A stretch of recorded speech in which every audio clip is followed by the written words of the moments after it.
To make a continuous cooling system, the refrigerator is a closed-loop process, and it works like this.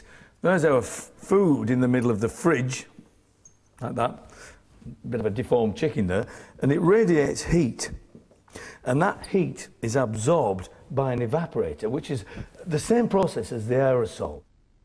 When you spray an aerosol, it feels cold. That's because aerosols also use CFC-type chemicals, which actually suck in heat when they evaporate. As that heat goes in there, the evaporator feels very, very cold, and hot gas comes out of the evaporator round to a compressor, pushes all that stuff together, compresses all that gas, and pushes that round to a radiator, which is like this one on the back, where the heat radiates out and leaves it all condensed as cold liquid. The old cooling machine, the 1930s model, has got the radiator right on top there, like a big hat box, but this is at the back there. So there's a little symbol of the sun to show that all the heat's being radiated. And then that comes out there as cold liquid.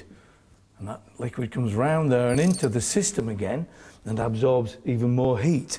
So all going on continuously, unlike the aerosol. But how does cold keep food fresh? That's because it's another world in there.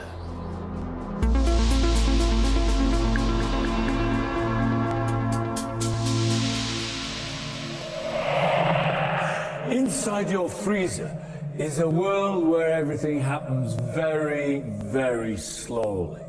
And just as the cold slows down your body, it slows down the bugs that make your food go off. And really, inside your freezer is like an alien planet where time virtually stands still. And this meat is hanging in suspended animation, just waiting for the day we defrost it and bring it back to life. Well, almost. I like ice in the sun, I melt away whenever she comes. I melt away, I like ice in the sun. No one's invented a machine to reverse time like that, but we can shift time by freezing seasonal foods to eat all year round, until the fridge breaks.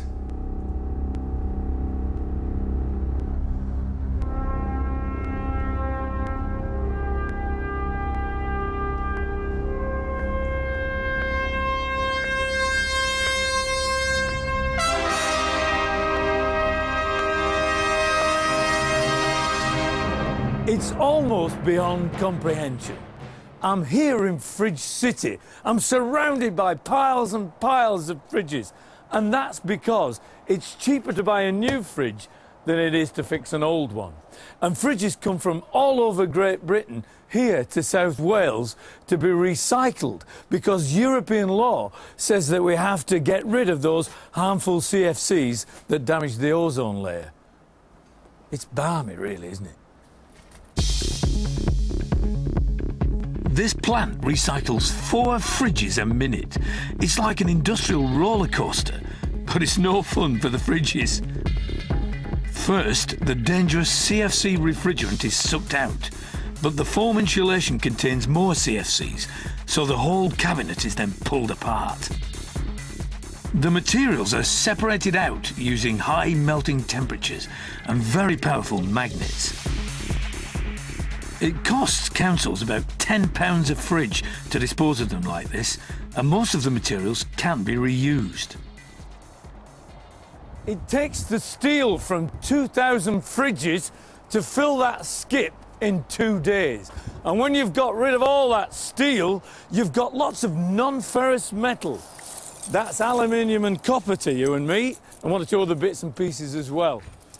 And all that plastic foam that insulates the fridge is reduced to this fine powder.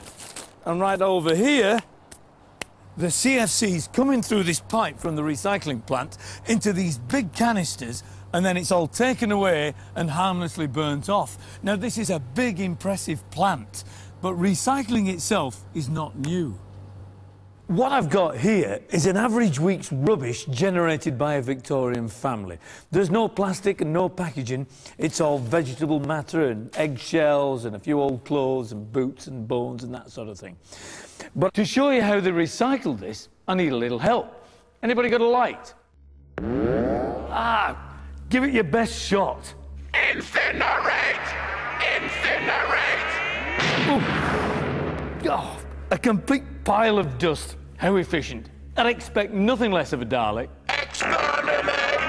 Exterminate! Now, they would have sieved this, and they would have put the ashes through this sieve like this, several shovelfuls, and the small stuff, known as soil, went away to be used as fertilizer, and the bigger stuff, known as breeze, went to the brickworks, where it was turned into building blocks, and we still know them today as breeze blocks. In order to store all that ash and dust, they needed the dustbin, like this. Do you mind if I borrow this little brother of yours? Steel, galvanised, made in the 1930s, or that's when it started anyway. Great for hot ashes, but when we stopped throwing hot ash away, we used a little plastic number like this. Same shape, same thing really. Great for packaging and plastics. And today, we throw away so much rubbish, our bins need wheels. Wheelie bins first appeared in the 1980s, and although they are designed for humans to push, from here on, machines take over. And as we dispose of rubbish at one end of the house, we bring in more stuff at the other.